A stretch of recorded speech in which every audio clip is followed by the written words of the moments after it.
one of the jobs I did as chief of staff involved leadership meetings. And I should say, when I say chief of staff, it's funny because I was talking to Jocelyn about this the other night.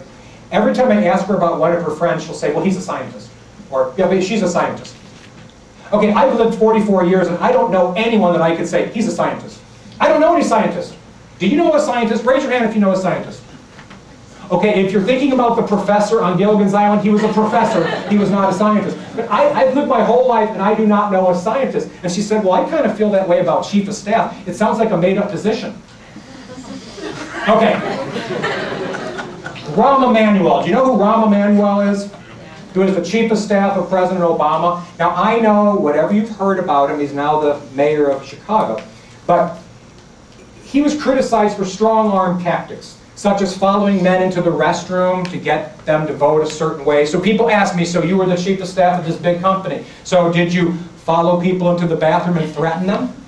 Well, the answer is rarely. But in a pinch, note to self, if you were to stand behind a man at a urinal, you have his full attention. Okay?